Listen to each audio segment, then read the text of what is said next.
በሽተኞችን እንዲፈውሱ ላካቸው። እንዲህም አላቸው፣ በትርም ቢሆን ከረጢትም ቢሆን እንጀራም ቢሆን ብርም ቢሆን ለመንገድ ምንም አትያዙ፣ ሁለት እጀ ጠባብም አይሆንላችሁ አለ። በትርም እንዳትይዙ አላቸው። ጥያቄያችን ኢየሱስ 12 ወደ ራሱ በጠራበት ጊዜ በትር ፈቅዶላቸዋል ወይስ ከልክሏቸዋል? ግን አንዱ ላይ በትር ያዙ አላቸው፣ አንዱ ጭራሽ በትር እንዳትይዙ አላቸው። ሰላም እንዴት ናችሁ? እግዚአብሔር ይመስገን። አዩስታሱና ዘንድሮም እዚህ ላይ ነክ ክርስቲያን ወንድሞች እኮ በመሐመድ ላይ የወረደውን ቁርአን ኡስማን ለምን አቃጠለው? ማቃጠል ለምን አስፈለገ? አላህ እጠብቀዋለሁ ያለው የትኛውን ቁርአን ነው? እሺ የኡስማንስ ቁርአን አሁን አለ ወይ እያሉ እያፈላለጉ ነው።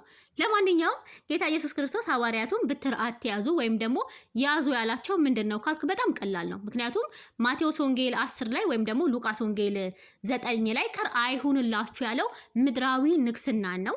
እንዲሁም ደግሞ ማርቆስ ወንጌል 6 ላይ ለመንገድ ከብትር በቀር ያላቸው ኦሬዲ ኖርማሊ ምርኩዝን የሚያመለክት ነው። እንደ መጽሐፍ ቅዱስ ብትር የተለያየ አይነት ትርጉም አለው። ስልጣንን ንግስናን የሚያመለክት ነው። ሌላው ደግሞ ኖርማሊ ምርኩዝን የሚያመለክት ነው። ለምሳሌ ዘሁልቁ 24:17 አየዋለሁ አሁን ግን አይደለም፣ እመለከተዋለሁ በቅርብ ግን አይደለም፣ ከያዕቆብ ኮከብ ይወጣል፣ ከእስራኤል ብትር ይነሳል፣ ከእስራኤል ብትር ይነሳል።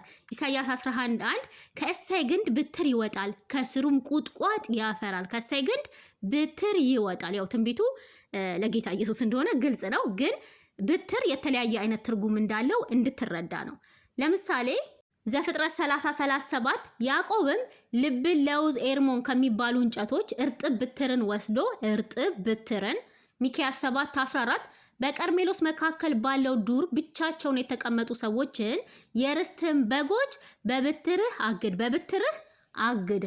አንደኛ ሳሙኤል 17:40 ብትሩንም በእጁ ወሰደ፣ ከወንዙም 5 ድብልብል ድንጋዮችን መረጠ ይላል። እዚህ ጋር ብትር ኖርማሊ መጠበቂያ እንደሆነ ያመለክታል ማለት ነው። ስለዚህ ጌታ ኢየሱስ ክርስቶስ ብትር ያዙ ያላቸው ኖርማሊ ምርኩዝን ነው ማለት ነው። ያኛውን ደግሞ ምድራዊ ስልጣን ክብርን አትፈልጉ አይሁንላችሁ ነው ያለው። ግልጽ ነው። ፒዲኤፍህን አፕዴት አድርገው እንደዛ ሚሻል ይመስለኛል። ምክንያቱም ይሄ የዛሬ ስንት ዓመት ስጠይቀው የነበረ ወንድሞች ሲመልሱልክ የነበረ ጥያቄ ነው ኡስታሱና